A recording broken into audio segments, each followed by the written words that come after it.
And today is the day we are finally going to using baby gluten.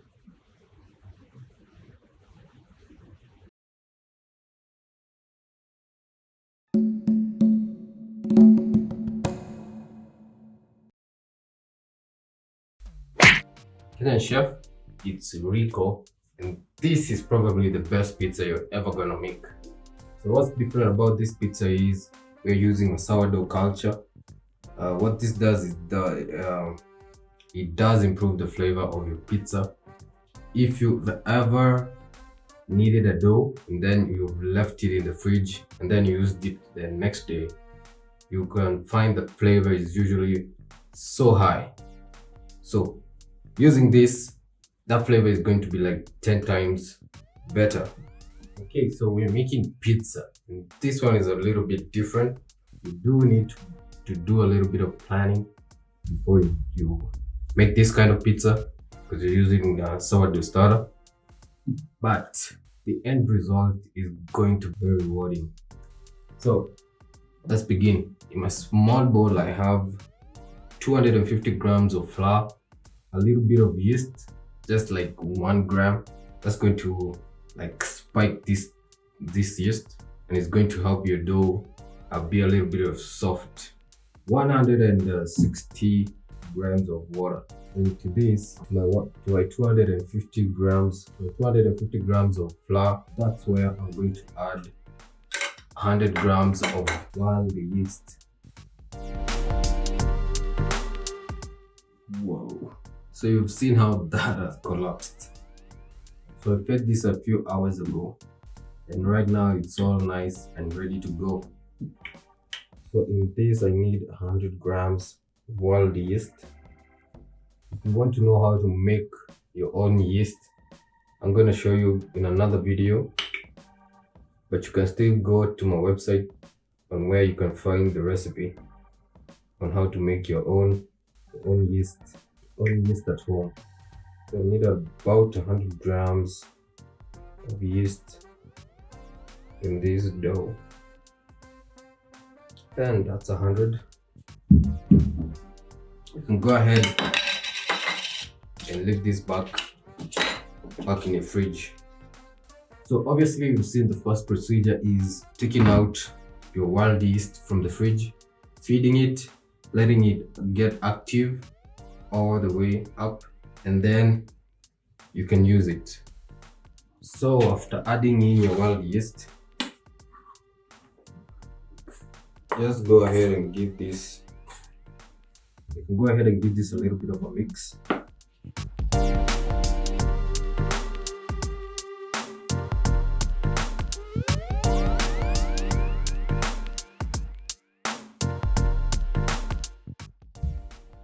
And you're going to bring this together like that, and then you're going to leave it overnight. The next day is going to be all fermented and full of flavor.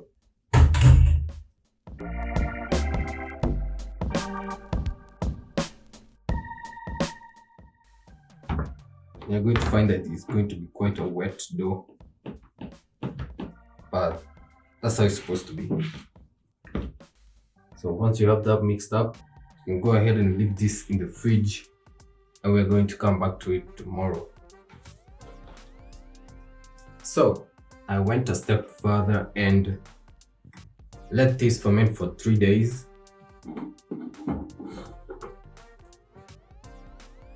And whoa, the aroma just hits your face like it's not even kidding.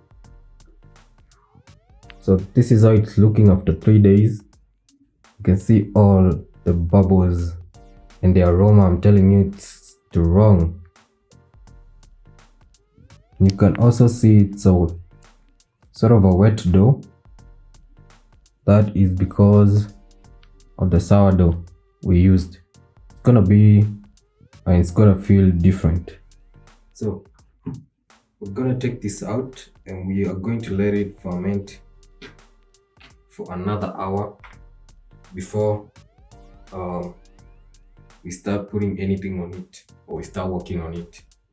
We're going to let it proof for the last time. Then we're going to make a pizza with it. The fillings, I'm going to show you how to make them on another video.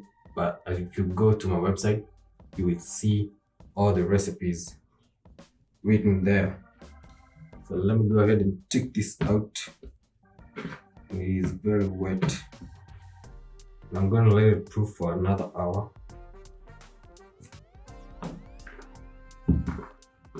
Before we make pizza with it. So at this point you can go ahead and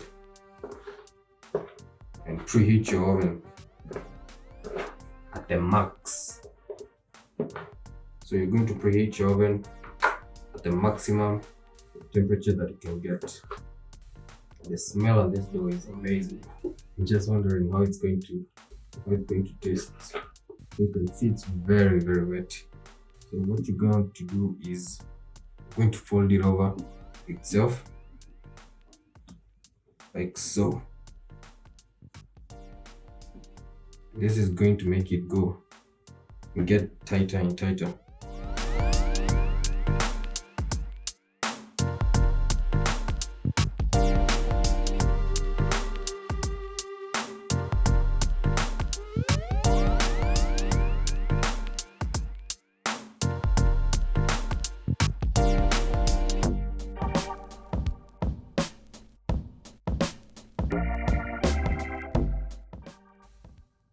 You can see how wet this is. So after knocking the airs out of your dough, you can go ahead and knead it.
Okay, so bring your dough back together like a ball.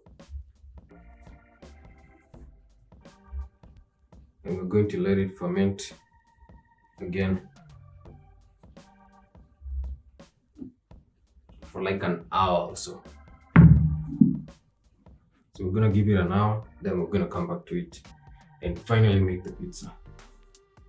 So, since you're making this at home, you can go ahead and take your oven tray, flip it upside down and put it in the oven. Preheat to the maximum heat you can. Preheat to the end. Put it on maximum heat and we'll be letting it proof for an hour while that is preheating. Alright, so it's an hour in and now we can put things together. And the minute you open these, you just hit with the aroma of this dough. So you don't want to actually knock out the air at this point. So you're going to like naturally try and shape it. So use flour. So I'm just pressing it with my fingers and trying to expand it without knocking all the air out.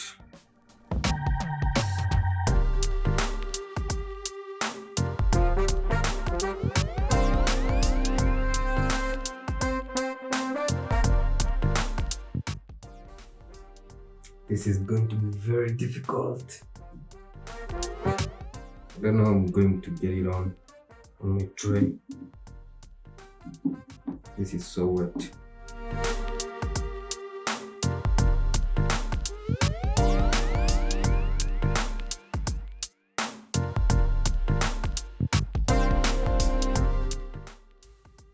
now I'm just trying to stretch it and shape it to the shape of this pan, making it as thin as I can.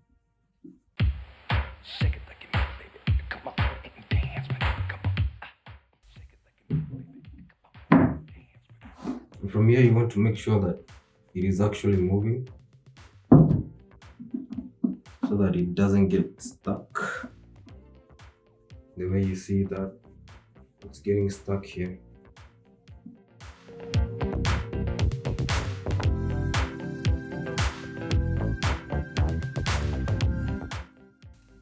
Okay, so without knocking too much air out, we are going to put pizza sauce.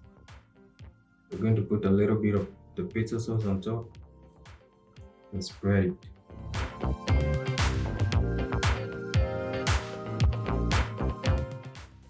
So I'm lightly touching this because I don't want the crust to stick on the bottom. And I am mostly interested on how this crust is tasting rather than the topping, so you can go ahead and put anything you like on top of yours.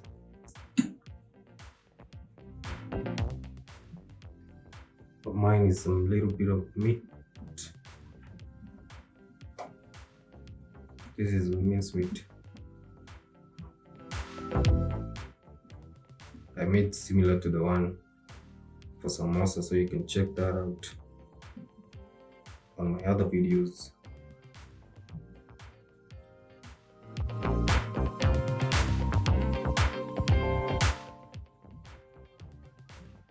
So that's enough, so it's not so heavy, so that I'm able to remove it. A little bit of cheese, mozzarella, any type of cheese you can get, but I'd prefer you get some very old age cheese like Parmesan. If you can afford some Parmesan, that is amazing.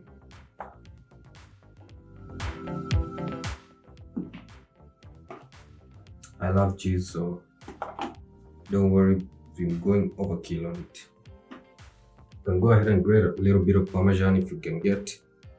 Parmesan is going to make all the difference in your product.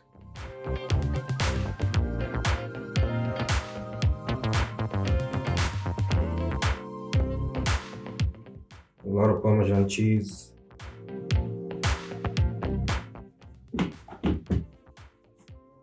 And then simply slide this off. I hope it's still going to slide.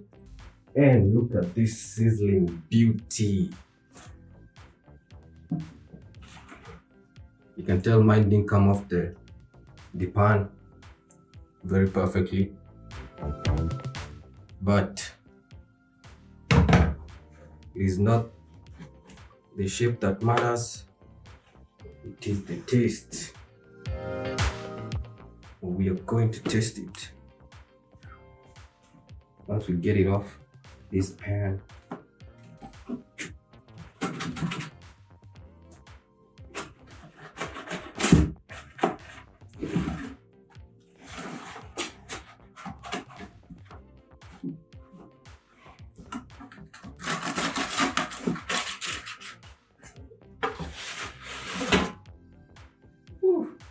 I don't have any basil, so I'm going to use a gold leaf.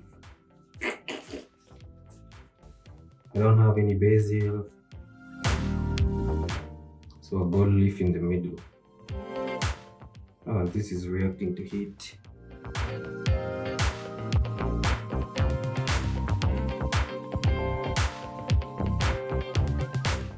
Little bits of gold leaf everywhere. So that's how you make a pizza with a 3-day-old dough. So we're gonna let this cool, and then we're going to cut and taste. We're actually going to cut it right now because I can't wait.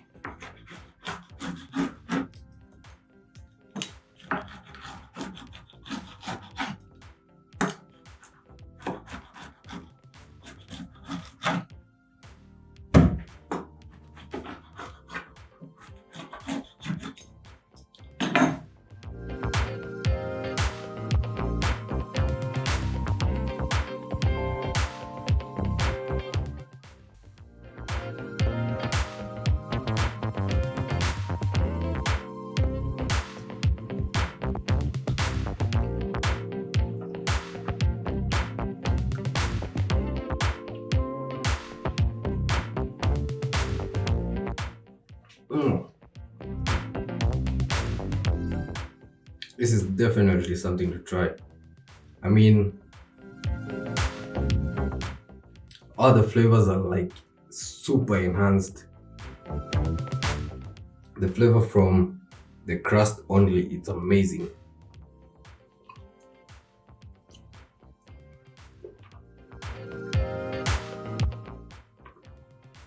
Mm.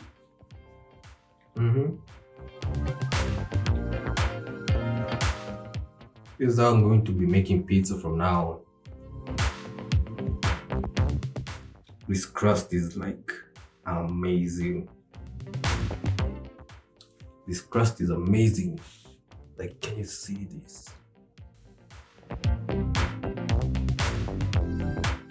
The crust only, it's amazing. You have all the little pockets of air that you would expect in a sourdough crust or sourdough product. Definitely a project worth waiting for. Definitely a project that it has paid off. So go ahead and try your own sourdough pizza.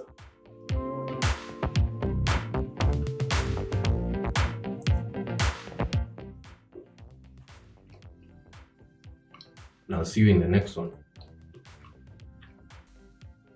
If you can describe this in numbers, it's 100.